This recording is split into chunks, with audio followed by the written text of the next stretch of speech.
संपन्न होत आहे।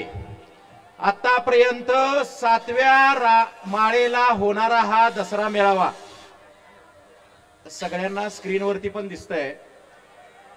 आता कॅमेरामनला विनंती आहे, कॅमेरा जर सेट झाले असतील तर तुम्ही देखील खाली बसा कृपया। या ठिकाणी महाराष्ट्राचं कुलदैवत बिरोबा महाराष्ट्र, कर्नाटक आणि आंध्र प्रदेशातील ओबीसी बांधवांचा एकच आवाज सन्माननीय आमदार गोपीचंदजी पडळकर साहेब, आमचे मित्र दौलतनाना शितोळे, हैबतपुरे महाराज आणि सर्व गोपीचंद पडळकर साहेबांना ऐकण्यासाठी, बरं का, मी जरी मनोगत व्यक्त करण्यासाठी उभारलो असलो तर आपल्या सगळ्यांना माहित आहे आपण सर्वजण या ठिकाणी गोपीचंद पडळकर साहेबांना ऐकण्यासाठी जमलेले महाराष्ट्रातील तमाम बहुजन हिंदू बांधव। मला या ठिकाणी शेठनी सांगितलेलं आहे आपल्याला आडवं तिडवं काही बोलायचं नाही।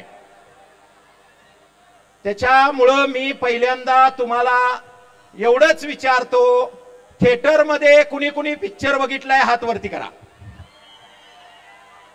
ज्यांनी त्यांनी थिएटरमध्ये पिक्चर बघितला नाही का? थिएटरमध्ये ज्यांनी पिक्चर बघितलाय त्यांनी हात वर करा। पिक्चर कुठलाही सुरू व्हायच्या अगोदर त्याच्यामध्ये काही अक्षर येतात। या चित्रपटात दाखवलेले सगळे सीन याचा कुठल्याही वास्तवाशी संबंध नाही। कुठल्या व्यक्तीचा उल्लेख, प्राण्याचा उल्लेख झाला तर तो केवळ योगायोग समजावा। माझ्या भाषणामध्ये जर कुणाचा उल्लेख झाला तर तो केवळ योगायोग समजावा। ज्यांना कुणाला कुणाचं नाव माझ्या भाषणात ऐकायची इच्छा नाही त्याने आपल्या कानामध्ये बोट घालून घ्यावीत। साधा सोपा सरळ विषय आहे।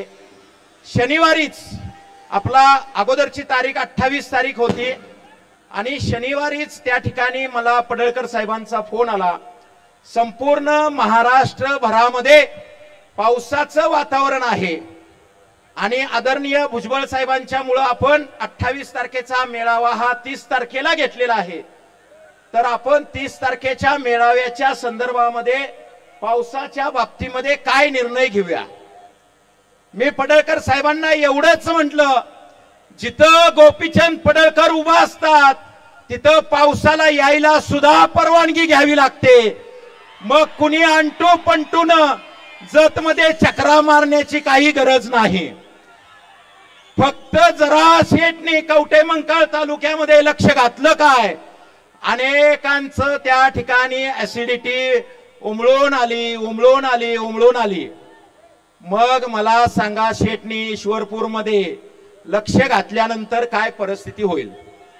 मी कुणाचंही नाव घेणार नाही, कारण झुंड में तो शुअर आते हैं, शेर अकेला ही आता है।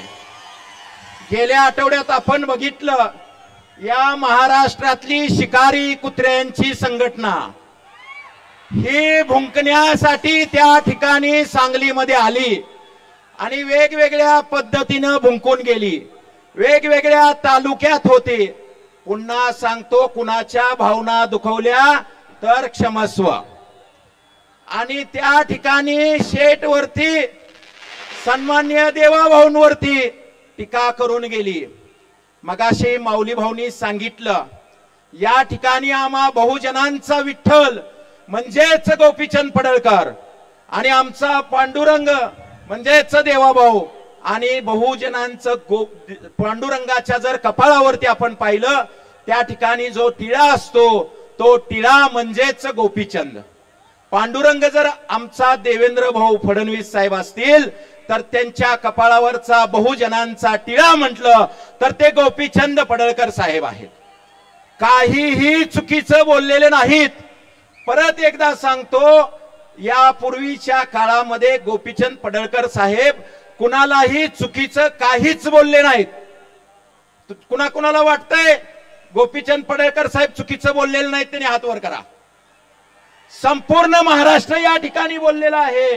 गोपीचंद पडळकर साहेब कुणालाही चुकीचं बोललेलं नाहीत। गोपीचंद पडळकर साहेब एवढंच म्हटले की अमक्याचं हे जे काही आहे तर मला शंका वाटते।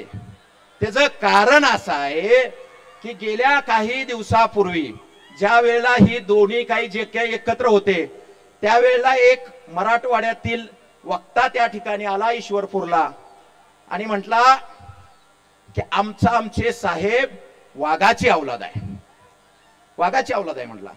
नंतर एका वक्तव्यात म्हटला दुसरा वक्ता आमचे साहेब ही कृष्णा काठची औलाद आहे। अरे कृष्णा काठची, एक जण म्हणतोय वाघाची औलाद, एक जण म्हणतोय कृष्णा काठची औलाद, एक जण म्हणतोय वाळवेची औलाद। मग गोपीचंद पडळकर साहेब एवढंच म्हटले मला शंका वाटते नेमकं वाघाची औलाद कृष्णा काठची औलाद मग चुकलं काय? अरे चुकलं काय? काही चुकलं नाही। आणि गोपीचंद पडळकर साहेब एकदा बोलले विषय कट। आज या ठिकाणी संपूर्ण महाराष्ट्रातील तमाम धनगर, माळी, वंजारी, कोळी, छोट्या मायनर ओबीसी देखील गोपीचंद पडळकर साहेबांच्या सोबत आहेत। या महाराष्ट्रातला एक मराठा बांधव म्हणून मी सांगतोय, मराठा क्रांती ठोक मोर्चाचा राज्याचा समन्वयक म्हणून सांगतोय, मराठा त्या ठिकाणी ज्या वेळेला आरक्षण मागतो हा मराठा विस्थापित झाला केवळ प्रस्थापित मराठ्यांच्यामुळं, यांच्या कारखानदारीमुळं, आपल्या स्वतःलाच खाण्याच्या प्रवृत्तीमुळं। आणि गोपीचंद पडळकर साहेबांनी कधीही विस्थापित मराठ्यांना विरोध केलेला नाही। ओबीसी समाजाचं आरक्षण अबाधित ठेवून मराठा समाजाला आरक्षण मिळण्यासंदर्भात कधीही विरोध केला नाही। म्हणून पडळकर साहेब मला तुम्हाला एवढंच सांगायचं आहे की या महाराष्ट्रातील विस्थापित मराठा जो आहे तो देखील तुमच्या पाठीशी आहे, ओबीसी जो आहे तो देखील तुमच्या पाठीशी आहे। आणि आता संपूर्ण महाराष्ट्राबरोबरच आंध्र प्रदेश आणि कर्नाटकच्या ओबीसींचं नेतृत्व देखील आपण करणार आहात। याच दिवशी आज शस्त्रपूजन देखील आहे। म्हणून आपण या ठिकाणी पाहिलं आपल्या नाभिक बांधवाचं त्या ठिकाणी छोटंसं वस्तार आहे त्याचं पण पूजन केलं, कुंभार बांधवांचं चाकाचं पूजन केलं।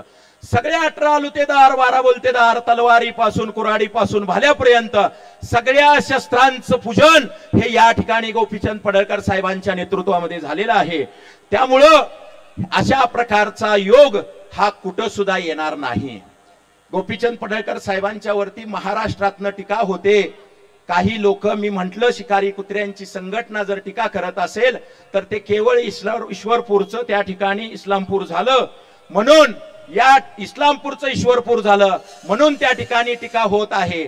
ज्याला वाटते अब्दुल रात को घर में आते हैं तो त्या ठिकाणी ईश्वरपूरला विरोध करत आहे आणि त्याचा विरोध कायम होत राहणार। त्यामुळे अशा ठिकाणी अजिबात भीक घालण्याची गोपी भक्तांची गरज नाहीये। आपण सगळेजण पडळकर साहेबांना या ठिकाणी ऐकायला आलेलो आहेत, त्यामुळं मला बरचसं त्या ठिकाणी हिशोब मांडायचा होता। पण पडळकर साहेब आहेत, दौलत नाना आहेत, हैबतपुरी महाराज आहेत, अनेक मंडळी माझ्या नंतर या ठिकाणी बोलणार आहेत। त्यामुळं मी माझं मनोगत जे आहे ते या ठिकाणी आवर्त घेतो। एवढंच सांगतो आपल्या वाघाचा उद्या वाढदिवस आहे। हा वाढदिवस आपण मोठ्या प्रमाणात साजरा करणार आहोत। दसरा देखील आहे। शमीच्या झाडावरती ठेवलेली शस्त्र हे उतरण्याचा दिवस आहे आणि याच्या पुढे जर गोपीचंद पडळकर साहेबांच्या वरती वैयक्तिक टीका जर आपण करण्याचा प्रयत्न केला तर ती शमीच्या झाडावरती शस्त्र ही गोपी भक्तांनी महाराष्ट्रातल्या खाली उतरलेली आहेत। ही तमाम या ठिकाणी टीकाकारांनी लक्षात घ्यावं। या ठिकाणी मी थांबतो।